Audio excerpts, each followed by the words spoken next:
So good evening. So obviously I did my haul video earlier today, and tonight we're gonna crack a premium car, sort of a premium car, and we're gonna crack a Virgil's root beer because Sal had recommended it so well, and we're gonna use my favorite fantasy casting, the Carbonator. So last night it was beer, tonight it's root beer.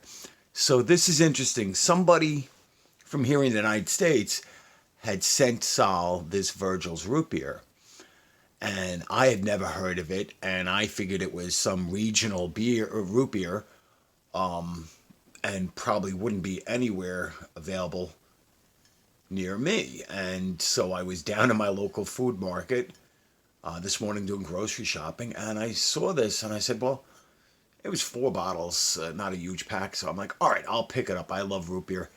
And my blood sugar's been good, so what the hell? So let's give it a track. Let's give it a crack. Let's give it a try. Sal said it was good. I love root beer. So, Carbonator.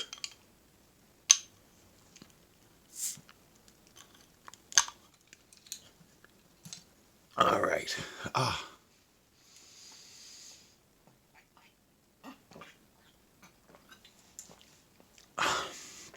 That's good.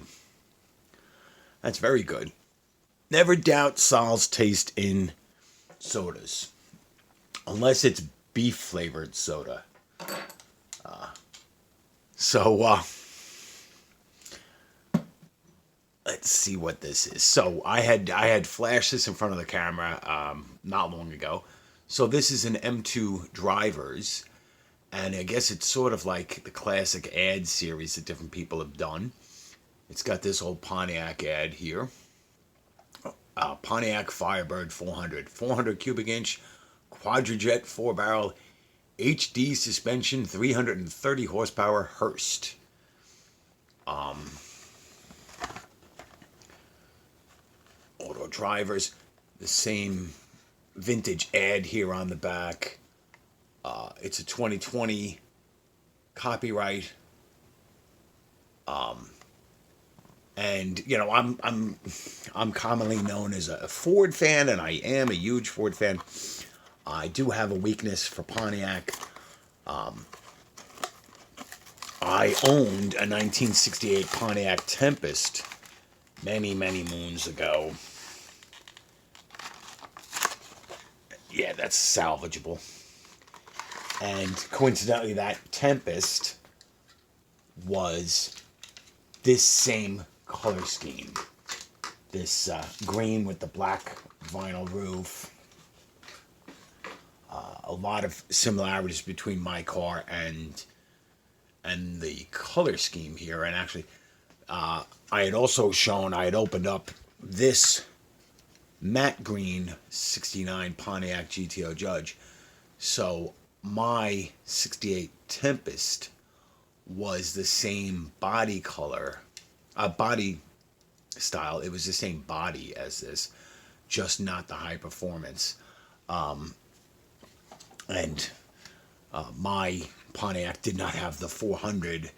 It had the 350 cubic inch Pontiac V8, not related to the 350 Chevy. So this is nice, and let's get this off the plinth. This should be just 2 quick screws. I'm getting to be a master at these, so it shouldn't take too long at all.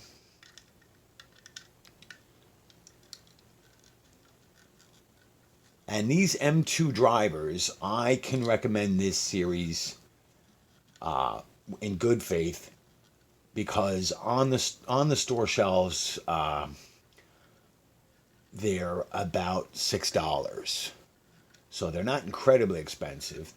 They don't have the moving parts, but in this case, that is an advantage, because M2 with opening hoods and doors, well, opening doors, the hoods are not always a problem, but the opening doors, they can be problematic.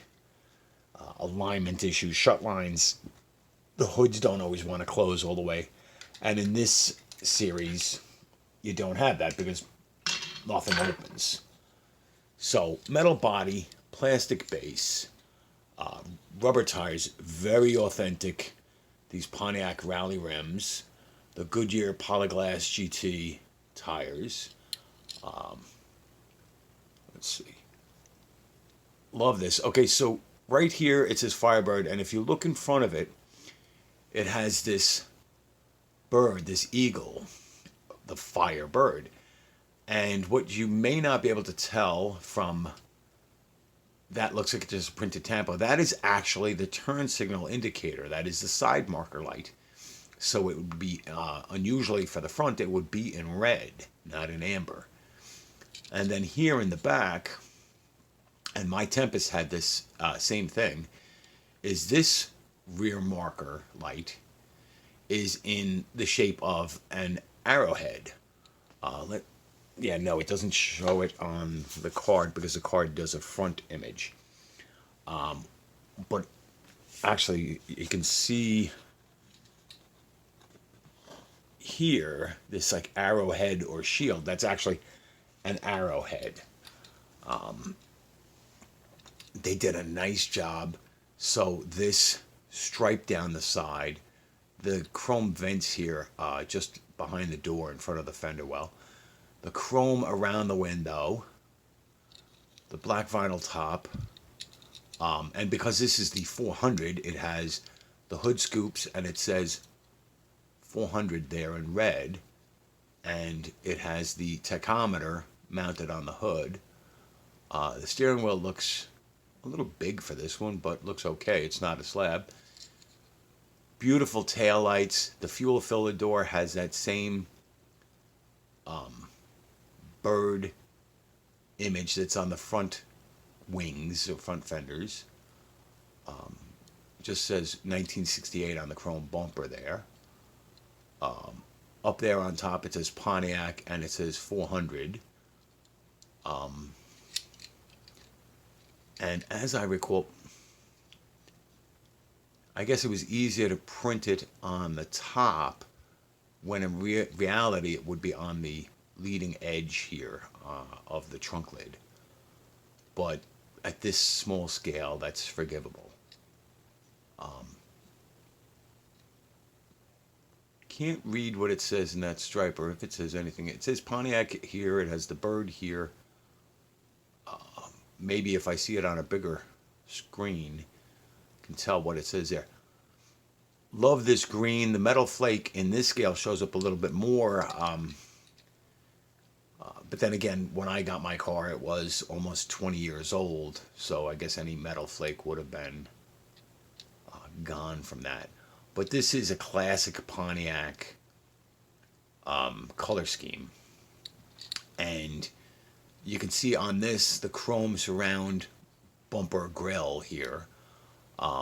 In later years, Pontiac put, General Motors put a plastic coating on these. It was called Enduraflex.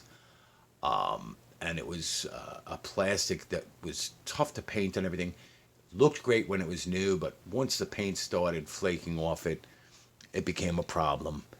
I was fortunate that my Tempest had the bumper like this here that went around the headlights. The bumper and grill basically being one unit. So I'm happy to have this. Everybody thinks, oh, Joe doesn't like General Motors or Joe doesn't like foreign cars. Well, you know,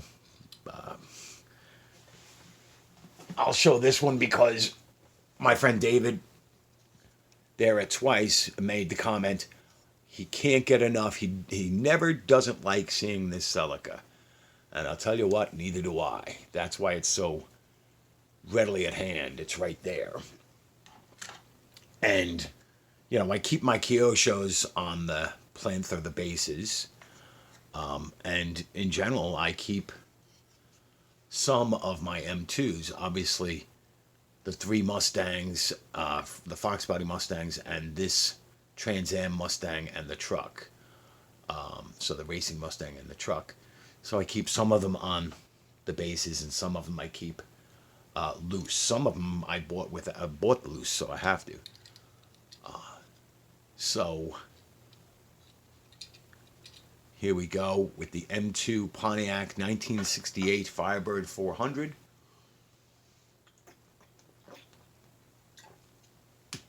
And with Sal's seal of approval, Virgil's handcrafted root beer. Good stuff.